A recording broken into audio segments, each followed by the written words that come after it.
오늘도 예배 가운데 말씀을 통해서 하나님을 만나는 이 시간 되기를 주님의 이름으로 축원드립니다. 예수님께서 예루살렘 성전을 이제 마지막으로 세 차례 들어가시게 되거든요. 그런 가운데 오늘 읽은 그 말씀은 이제 세 번째로 이제 예루살렘 성전에 들어가셔서 그 대제사장과 서기관들과 바리새인들과 같이 그 논쟁, 책 잡히고 하는 이제 그런 논쟁 가운데 있는 그런 말씀 중에서 여러 말씀이 있는데 뭐 포도원의 비유라든가 또 세금 바치는 것, 또 부활 논쟁, 또 가장 큰 계명이 어떤 것이냐, 또 큰 헌금이 어떤 것인가 하는 그런 것이 이제 12장에 쭉 나오는데 오늘 함께 은혜를 나눌 것은 이제 포도원의 비유에 대한 그런 말씀과 또 예수님께서 그 종교 지도자들과 이야기 나누는 이제 그런 말씀에 대해서 함께 은혜를 나누고자 합니다. 자, 오늘 이제 제목이 모퉁이의 머릿돌이라고 하는 것입니다. 우리가 늘 말씀을 이제 마가복음을 보면서 복음서에서는 이제 복음에 대한 그런 핵심적인 그런 주제를 가지고 말씀을 이렇게 이해하려고 이렇게 생각을 해야 됩니다. 거기서 벗어나게 되면은 다른 많은 말씀도 얼마든지 할 수가 있는데 큰 틀에서 뼈대에서 벗어나는 그런 것이라 이렇게 생각이 되어집니다. 오늘 읽은 말씀도 여러 가지 많은 말씀이 있어요. 많은 말씀이 있는 가운데에서도 이제 복음에 대한 말씀이 어떤 것인가. 예수님께서는 왜 이제 포도원의 비유를 말씀하시면서 모퉁이의 머릿돌이다. 건축자들의 그런 버린 돌이 모퉁이의 머릿돌이다라고 하는 그런 말씀을 하셨을까 하는 생각을 가지고 우리 함께 말씀을 나누는 시간을 갖겠습니다.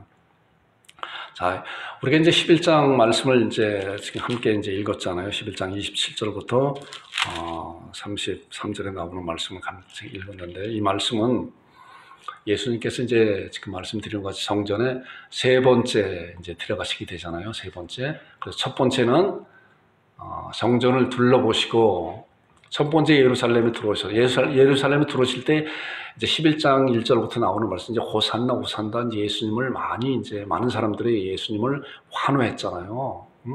우리를 구원하시는 예수님께서 오신다라고 환호하는 가운데 예수님께서는 예루살렘 성전에 들어가셨다가 한번 둘러보시고 성전 모양이 어떤 것이고 성전에 그 안에 일어나고 있는 일이 어떤 것이고 둘러보시고 베다니로 나가셨다. 그 다음에 이제 둘째 날에 보니까 이제 무화과 나무로 성전을 들어가시는 그런 가운데 무화과 나무에 아침에 일찍 가시면서 시장하셔서 우리가 이제 이미 무화과 나무에 대한 그런 열매에 대해서도 함께 은혜를 나눴고 또 성전 청결에 대해서도 함께 은혜를 나눴습니다. 자, 무화과 나무가 열매가 없기 때문에 예수님께서는 성전에 들어가시다가 무화과 나무를 저주하시고 그리고 성전에 들어가서 이제 성전을 청결하는 그런 내용이 또 나옵니다. 그리고 난 다음에 이제 또 성전을 나가시게 되죠. 그리고 다시 이제 세 번째로 성전에 들어가시는데 이제 무화과 나무에 저주된 거가 그런 결과가 뿌리째부터 말랐다라고 하는 말씀을 그런 내용을 제자들로부터 듣고 거기에 대한 말씀을 쭉 하고 있습니다. 그리고 난 다음에 이제 성전에 다시 들어가는 내용이 오늘 읽은 11장 27절부터 나오는 그런 말씀이에요. 자, 그리고 나오는 말씀이 이제 이 말씀이죠. 그들이 다시 예루살렘에 들어가니라. 그들이 지금 쭉 말씀대로 첫날, 둘째 날, 셋째 날, 세 번째 해서 예루살렘의 성전에 무화과 나무가 뿌리째 마른 것을 보고 그리고 예루살렘의 성전에 그들이 다시 예루살렘에 들어가니라. 예수께서 성전에서 거니실 때 이 내용이에요. 그러니까 이 부분에 대해서 이제 거니실 때 대제사장들과 서기관들과 장로들이 나와. 자, 이들이 종교 지도자들이잖아요. 종교 지도자들이 율법 학자들이고 많은 백성들에게 존경을 받고 추앙을 받는 그런 자들이죠. 이들이 이제 무슨 권위로 이런 일을 하느냐, 누가 이런 일을 할 권위를 주었느냐라고 예수님한테 이제 따지는 거예요, 이게. 자, 우리가 이 말씀을 이제 잘 조금 이해하기 위해서는 대제사장들과 서기관들과 장로들이 어떠한 자들인가, 백성들에게 정말 존경받고 또한 믿음으로 또한 말씀으로 이렇게 가르침을 얻고 선생이라 이렇게 존경받는 그런 자들인데 실상은 이들이 어떤 자들인가 잘 보세요.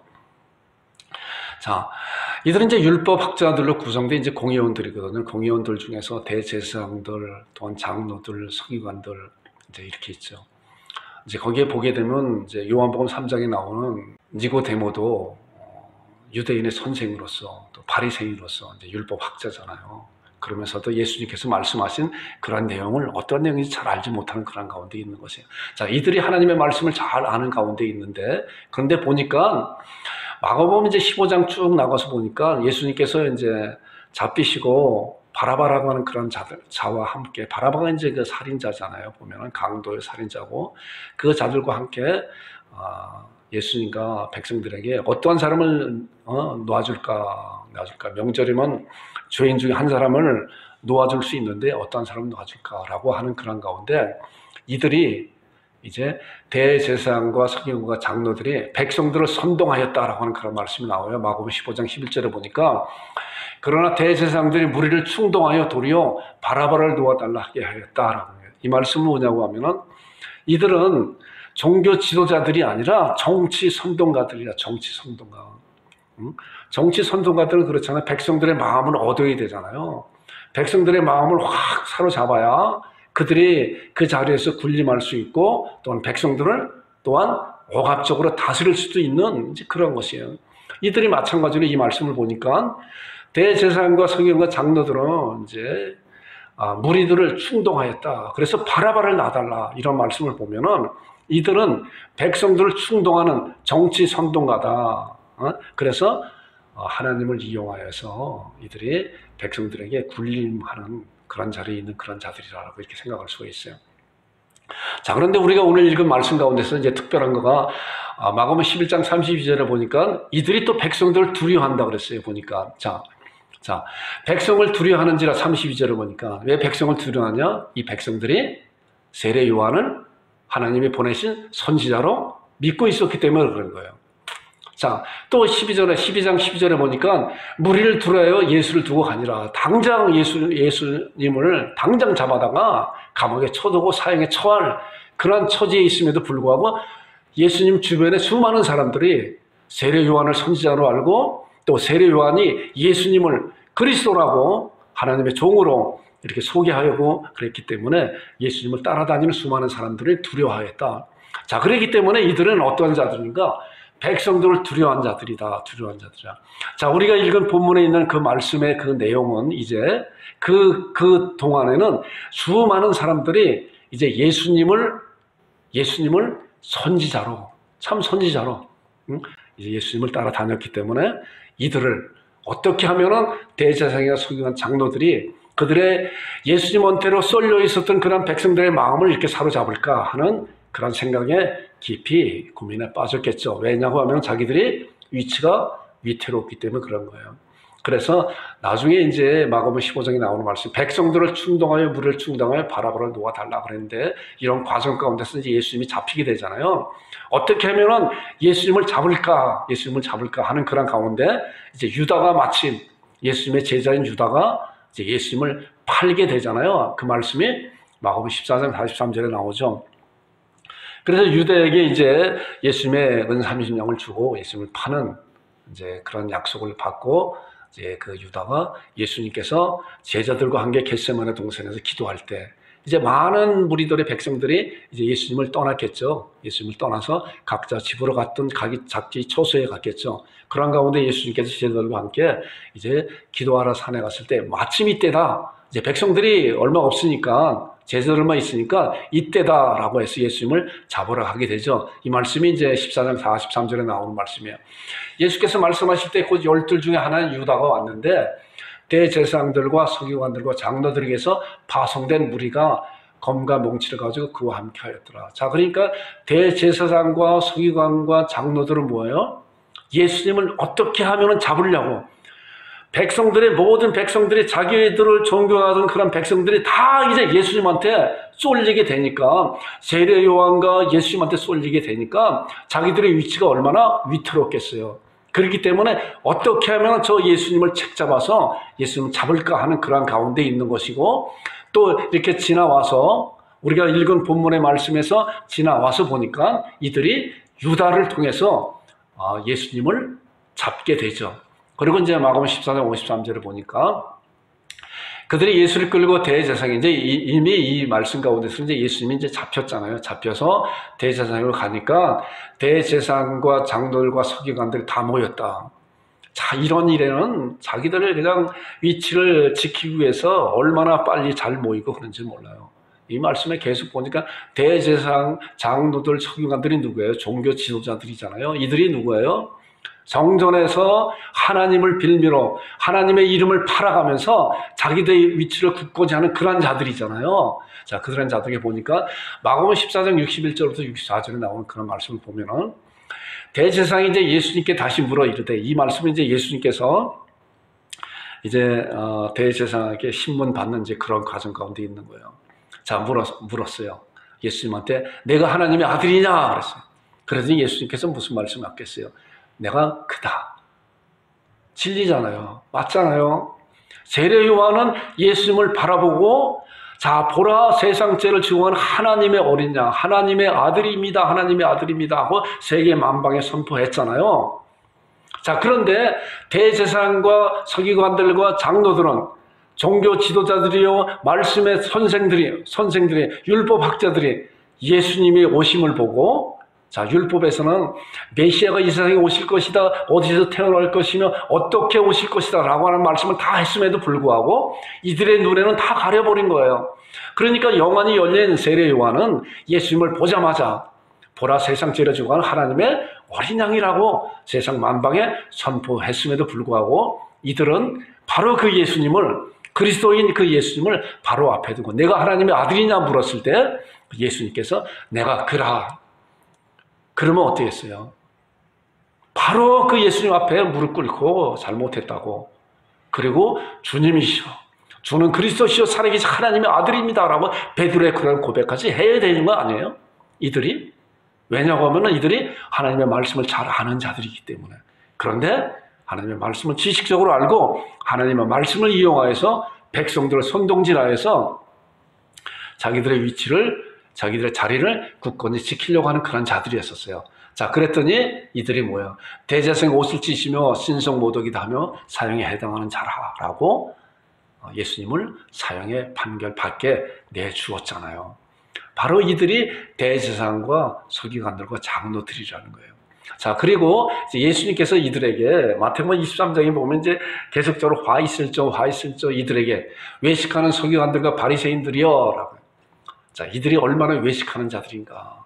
자, 보고 말씀을 보니까 회칠한 무덤 같으니 겉으로는 아름답게 보이나 그 안에는 죽은 사람의 뼈와 모든 더러운 것이 가득하다. 이들을 보면서 예수님께서 그들의 정콕을 찔렀잖아요. 회칠한 무덤이다 너희들은. 외식하는 자들이다. 백성들을 두려워하면서 백성들의 마음을 환심을 샀기 위해서 백성들 앞에서 선한 척하면서 하나님의 자녀들로서 하나님의 말씀을 증거하는 그런 자들로서 그렇게 거짓된 그러한 사기꾼 같은 그런 모습을 보이고 있지만 네 속에는 백성들을 어떻게 후려잡을까, 그들을 통해서 어떻게 자기 자리를 굳건시킬까 하는 그러한 것이 가득한 그런 자들이라는 거예요. 자, 이런 말씀 가운데서 또 보면은 예수님께서 그들에게 마태복음 23장 33절을 보니까 아주 그냥 굉장한 그런 말씀을 또 해요. 뱀들아, 독사의 새끼들아, 너희가 어떻게 지옥의 판결을 피하겠느냐라고 이들에게 와 있을진저라고 말씀하고 있는 그런 말씀을 보게 돼요. 자, 우리가 이러한 말씀을 통해서 그들이 장로들과 또한 서기관들과 대제사장들이 이러한 자들이라고 하는 그런 생각을 가지고 이제 본문에 있는 말씀을 한번 보세요. 자, 그들이 다시 예루살렘에 들어가니라 예수께서 성전에서 거니실 때 대제사장들과 서기관들과 장로들이 나와 그랬어요. 자, 이들이 이제 예수님한테 나와서 이들의 생각이 지금 우리가 말씀을 쭉 봤잖아요. 이들의 지금 생각은 어떻게 생각을 갖고 있겠어요? 예수님한테 백성들이 다 쏠려 있는 그런 마음을 어떻게 하면은 거기서 뺏어올까라고 하는 그런 생각을 잔뜩 가지고 이제 예수님한테 물어보는 거예요. 그리고 나오는 말씀이 이 말씀이잖아요. 이르되 당신이 내가 무슨 권위로 이런 일을 하느냐? 이런 일이 뭐예요? 이런 일이 이들에게 복음을 가르치고 말씀을 가르치고 그리고 성전을 이들이 보기에는 이 종교 지도자들이 보기에는 예수님의 성전을 어떻게 난장판을 만든 거잖아요. 그러잖아요. 이들이 보기에는 성전을, 거룩한 성전을 난장판을 만들었잖아요. 그런데 예수님이 보시기에는 어땠어요? 만민이 기도하는 집인데 이들을 강도의 소굴로 만든 거잖아요. 똑같은 상황을 가지고 보는 관점이, 보는 것이 달라요. 그런데 어떤 것이 진리예요? 예수님이 보는 말씀이, 예수님께서 말씀하신 것이 진리잖아요. 하나님의 계시는, 하나님의 거룩한 성전을 만민이 기도하는 집이고 여기를 장사치로 만들고 강도의 소굴로 만든 그러한 자들이 바로 너희들이다라고 하는 거예요. 그래서 무슨 권위로 이런 일을 하느냐? 이들이 예수님한테 그렇게 물어보는 거예요. 무슨 권위예요? 내가 당신이 선지자냐? 당신이 메시아냐? 라고 물어보는 거나 마찬가지예요. 누가 이런 일을 할 권위를 주냐? 누가? 당신에게 누가 이런 하나님께서 준 거냐? 네가 스스로 하는 거냐? 이렇게 물어보는 그런 말씀이에요. 자, 그런데 예수님께서는 이제 뭐라고 말씀하셨어요? 자, 29절에 보니까 11장 예수께서 나도 한 말을 너에게 물으리라 대답하라. 그래야면 나도 무슨 권위로 이런 일을 하는지 이를 것이다. 요한의 세례가 하늘로부터냐 사람으로부터냐 내게 대답하라. 그랬더니 자, 요한의 세례를 예수님께서 이제 그들에게 이제 그들이 누가 이런 일할 권위를 주었느냐라고 말했을 때 예수님께서 나도 너희들에게 물어보겠다. 세례 요한의 그런 권위가 하나님께로부터 온 것이냐 사람으로부터 온 것이냐 너희들이 대답하라. 그럼 나도 대답하겠다라고 그들에게 대질문하였죠. 그랬더니 그들이 하는 얘기가 이 말씀이에요. 그들이 서로 의논하여 이르되 만일 하늘로부터라 하면 어찌하여 그를 믿지 아니하였냐 할 것이요. 자, 그렇잖아요. 세례 요한이 하늘로부터 왔다고 하면은 어떻게 그를 믿지 않았냐. 그 말씀은 이제 그 이야기는 세례 요한이 하나님으로부터 온 선지자라고 백성들을 믿고 있잖아요. 이 뒤에 보니까. 자, 그러면 사람으로부터 할까 하였으나 모든 사람이 요한을 참 선지자로 여김으로 그들이 백성을 두려워하였다. 그들이 백성을 두려워했어요. 정치가들은 백성들을 두려워하는 거예요. 그런데 그것이 참으로 두려워하는 것이 아니라 자기의 위치를 삼기 위해서 환심을 사기 위한 그런 것이 얼마나 많은지 몰라요. 이들도 보니까 그렇잖아요. 보니까 백성을 두려워했다. 왜냐고 하면은 요한을 참 선지자로 알고 있는데 그가 하늘로부터 온 것이 아니라고 이야기하게 되면 그 백성들이 얼마나 요동치고 난리가 났겠어요. 자, 백성들은 어땠어요? 400년 동안 하나님의 말씀이 없었잖아요. 말라기를 통해서 이제 마태복음까지 400년의 공백 기간이 있다 그랬잖아요. 하나님의 말씀이 없는데 이제 참 선지자가 나타났다. 그 참 선지자가 누구냐면 세례 요한이다. 그래서 수많은 사람들이 이제 하나님의 말씀을 듣기 위해서 세례 요한한테 몰려왔잖아요. 그래서 세례 요한이 이제 회개하라, 천국이 가까웠다. 너희가 회개하고 죄 사함을 받고 세례를 받으라. 이렇게 말씀하고 있잖아요. 그런데 그 선지자가, 그 세례 요한 그 선지자가 이제 말씀하기를 내 뒤에 오시는 그분은 나보다 나는 그분의 신들매도 풀기 감당치 못하는 그분이다 라고 말씀하면서 예수님을 하나님의 아들로 어린 양으로 이 세상에 소개했잖아요. 선포했잖아요. 그렇기 때문에 이들이 만약에 종교 지도자들이 세례 요한이 하늘로부터 왔다라고 하는 그런 말을 하게 되면 결과적으로 세례 요한을 통해서 선포된 이제 그 예수님을 안 믿을 수가 없는 그런 상황에 빠지게 되기 때문에 이들은 우리는 모른다라고 대답을 했죠. 33절에 보니까 예수께 대답하여 이르되 우리가 알지 못하노라. 그러니까 예수님께서 나도 무슨 권위로 와서 이런 일을 하는지 너에게 이르지 아니하리라 그랬어요. 그리고 이제 12장에 나오는 말씀이에요. 그리고 바로 이제 12장 이렇게 들어가게 되죠. 예수께서 비유로 그들에게 말씀하시되 한 사람이 포도원을 만들어 산울타리 두르고 집자는 틀을 만들고 망대를 지어서 농부들에게 세를 주고 갔다. 그리고 타국이 갔다. 그러니까 이 1절에 있는 말씀을 보니까 모든 것을 다 완벽하게 만들었다 그러잖아요. 포도원도 만들고 울타리도 두르고 집자는 틀, 망대도 만들고 그리고 농부들에게 세를 주자. 농부들은 뭐예요? 와서 일만 하고 이제 그 세만 내면 되는 거예요. 모든 걸 다 만들어줬기 때문에. 그래서 이제 때가 돼서 농부들에게 포도원 소치를 얼마를 받으러 이제 한 종을 보냈다라고 그랬어요. 이제 마태복음에 보게 되면 이제 종들을 보냈다 그랬어요. 자, 소치를 받기 위해서는 혼자 가서 소치를 받겠어요. 많은 사람들이 함께 가서 여러 가지 또한 기구를 가져가서 이제 그 소출을 받는 것을 이제 가져와야 되겠죠. 자, 그래서 이제 한 종을 보냈더니 말씀을 보니까 이제 첫 번째 종을 잡아 심히 때리고 거저 보냈다. 쭉 나오는 본문에 나오는 말. 그 다음에 두 번째 다른 종을 또 보내니 그들은 머리를 상처를 내고 능욕을 하였다. 그리고 또 다른 종을 보냈더니 그들은 죽이고 그 외 많은 종들도 덜어 때리고 덜어 죽였다. 그리고 네 번째로 주인의 이제 아들을 보냈다. 그렇죠. 이제 한 사람이 남았고 곧 그가 사랑하는 아들이라 채우러 이를 보내니 이들이 내 아들을 존대하리라 하였더니 그 농부들이 서로 말하되 이는 상속자니 자 죽이자. 그러면 그 유산이 우리 것이 되리라 하고 그리고 나오는 말씀이 이제 8절에 나오는 말씀이에요. 이에 잡아 죽여. 누구를 잡아 죽였어요? 네 번째로 상속자인 아들을 보냈는데 그 아들을 이 농부들이 세를 주면 되는데 모든 것을 다 준비해 놓고 그리고 난 다음에 자기들이 와서 일한 그 대가를 이제 그 주인한테 주면 되는데 그거를 주지 않기 위해서 세 번씩이나 그 일꾼들을 보냈지만은 다 능욕하고 때리고 죽이고 그랬다가 이제 마지막으로 그 상속자인 아들을 보냈음에도 불구하고 그 아들을 8절에 보니까 이에 잡아 죽여 포도원 밖에 내던졌더라.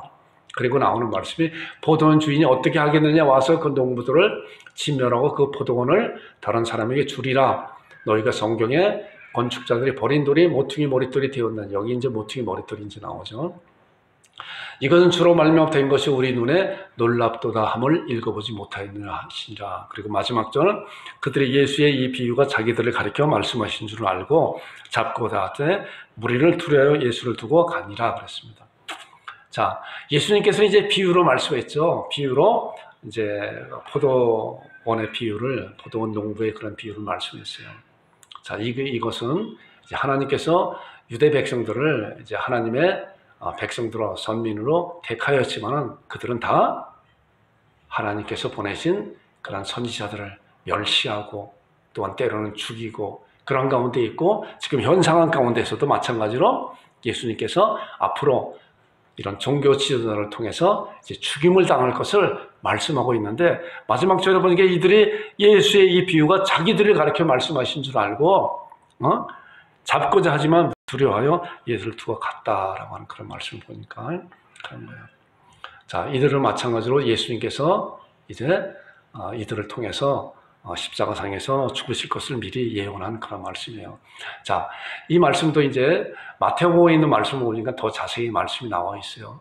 예수께서 이르시되 너희가 성경의 건축자들이 버린 돌이 모퉁이의 머릿돌이 되었나니 이제 예수님께서도 마찬가지로 늘 예수님께서도 말씀을 인용하는 그런 이제 말씀이세요. 예수님뿐만이 아니라 예수님의 제자들도 말씀을 증거할 때 항상 하나님의 말씀을 인용하면서 그 말씀을 통해서 지금 이것이 그것이다 라고 말씀을 증거하는 그런 말씀입니다.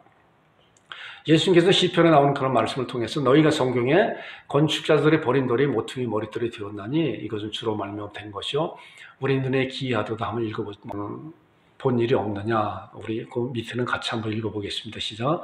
그러므로 내가 너에게 이르노니 하나님의 나라를 너희는 빼앗기고 그 나라에 열매 맺는 백성이 받으리라. 마가복음에 나오지 않지만은 그러므로 내가 너에게 이르노니 하나님의 나라를 너희들은 빼앗기고 그 나라에 열매 맺는 백성이 받으리라 하는 그런 말씀. 자, 예수님께서 이제 모퉁이의 머릿돌이 되는 그런 가운데서 예수님께서 죽으심과 부활과 승천하심을 통해서 이제 이 세상 온 세상의 사람들이 이제 하나님의 자녀가 되는 그런 놀라운 성취함을 할 수 있는 그런 구세주가 바로 나다라고 하는 그런 말씀을 하고 있는 거예요. 자, 창세기 12장에 보면은 이제 그 말씀이잖아요. 하나님께서 아브라함을 부르셨잖아요. 너는 너희 본토 친척 아비 집을 떠나 내가 네게 지시할 땅으로 가라. 내가 네게 복을 주어 내 이름을 창대케 할 것이다. 너는 복의 근원이 될 것이다. 그러면서 나오는 말씀이 너를 축복하는 자에게는 내가 복을 내리고 너를 저주하는 자에게는 내가 저주하리니 땅의 모든 족속이 너로 말미암아 복을 얻을 것이라. 이제 이 말씀이 아브라함에게 이제 하나님께서 약속한 그런 약속인데 이 말씀은 땅의 모든 족속이 너로 말미암아 너의 후손으로 말미암아 땅의 모든 족속이 너로 말미암아 복을 얻을 것이다. 하나님의 자녀가 될 것이다. 라고 하는 그런 말씀이에요. 그 말씀을 성취하실 분이 바로 예수 그리스도시고 메시아이시잖아요. 그런데 그분이 오셨음에도 불구하고 이 정치 지도자들은 뭐예요? 그분을 이제 상속자로 죽임을 당하는 그런 자로 이제 처해버렸다라고 하는 그런 말씀이에요. 자, 모퉁이의 머릿돌이 어떤 것인가 이제 말씀을 보겠습니다. 시편에 있는 말씀을 보니까 시편 118편 22절과 23절에 있는 말씀을 예수님께서 본문에 이제 인용한 말씀입니다. 자, 건축자가 버린 돌이 집 모퉁이의 머릿돌이 되었나니 이는 여호와께서 행하신 것이요 우리 눈에 기이한 바로다. 자, 건축자들이 버린 돌이 모퉁이의 머릿돌. 우리는 이미 이제 모퉁이의 머릿돌이 예수님이라고 하는 그런 사실을 이제 알고 이 말씀 듣잖아요. 자, 모퉁이의 머릿돌이 어떤 것인가? 자, 모퉁이의 머릿돌이라고 하는 것은 이제 사진을 제가 이제 인터넷에 이렇게 봤는데 좋은 사진이 없어요. 그래도 그냥 이 사진을 보면 조금 이해하겠다. 이게 이제 모퉁이 돌이잖아요. 양쪽에 담을 쌓을 때 담을 먼저 쌓고 그 가운데 그거를 나중에 하는 기둥을 나중에 세우나요? 그렇지 않잖아요. 모퉁이의 머릿돌을 탁 세우고 그걸 중심으로 이렇게 길을 쌓으잖아요. 그래서 모퉁이의 머릿돌이라고 하는 그러한 거는 유대인이나 이방인이나 차별이 없이 예수 그리스도로 말미암아 하나가 된다고 하는 그러한 아주 놀라운 비밀이 담겨 있는 말씀이에요. 모퉁이 머릿돌이. 그렇기 때문에 모퉁이의 머릿돌인 건축자들, 너희들이 버린 건축자들이 버린 그런 모퉁이의 머릿돌이 이제 돌이 모퉁이의 머릿돌이 되었다. 이방인과 유대인이 이 말씀, 아까 전에 있는 말씀이 여기 보니까 그 나라에 열매 맺는 백성이 받으리라 하는 그런 말씀이 이제 유대인뿐만이 아니라 이방인들도 하나님의 열매 맺는 백성이 이제 예수 그리스도를 말미암아 하나님의 자녀가 되는 그런 놀라운 역사이 있을 것이다라고 하는 그런 말씀하고 있는 거예요. 모퉁이의 머릿돌이 이제 그런 말씀이라는 거예요. 자, 이제 그 다음에 에베소 2장에 나오는 말씀 보면 이제 이 목사도 이런 말씀을 자주 이제 인용하고 여러분들 잘 아는 말씀이에요. 자, 머릿돌이 언제 어떤 것인가? 너희는 사도들과 선지자들이 터 위에 세우심을 입은 자라.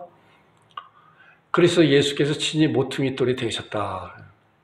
그래서 예수께서 친히 모퉁이 머릿돌이 되셨다. 아까 이제 그 모퉁이 머릿돌이라고 한 거예요. 그래서 예수님께서 모퉁이 머릿돌이 되면서 뭐라고 하냐면 그 안에서 건물마다 서로 연결하여 주 안에서 성전이 되어가고 예수님을 중심으로 해서 이제 이 세상에 있는 모든 하나님을 믿는 그런 자들이 함께 성전을 지어 간다 그랬잖아요. 그리고 너희도 성령 안에서 하나님이 거하실 처소가 되기 위하여 그리스도 예수 안에서 함께 지어져 간다.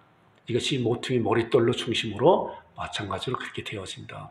그렇기 때문에 예수님께서 이 세상에 오신 것은 유대인이나 헬라인이나 이방인이나 차별이 없이 이 세상에 예수님을 믿는 모든 자들에게, 그렇기 때문에 아브라함의 약속하신 너로 말미암아 모든 백성이 모든 민족이 복을 얻을 것이라, 유대인뿐만 아니라 이 세상에 있는 모든 민족이 복을 얻을 것이라고 예언된 그 말씀의 약속이 예수님으로 말미암아 이 세상에 성취되었다라고 하는 그런 말씀이에요. 그렇기 때문에 모퉁이의 머릿돌이 이렇게 중요한 것이에요. 그래서 예수님께서는 모퉁이의 머릿돌이 되셔서 이제 유대인뿐만이 아니라 유대 민족 중에서도 예수님을 주로 믿는 그런 자들뿐만이 아니라 이방인들도 이제 예수님을 주로 믿는 자들은 다 아브라함의 자손이 되는 것이다 라고 말씀하고 있는 거예요.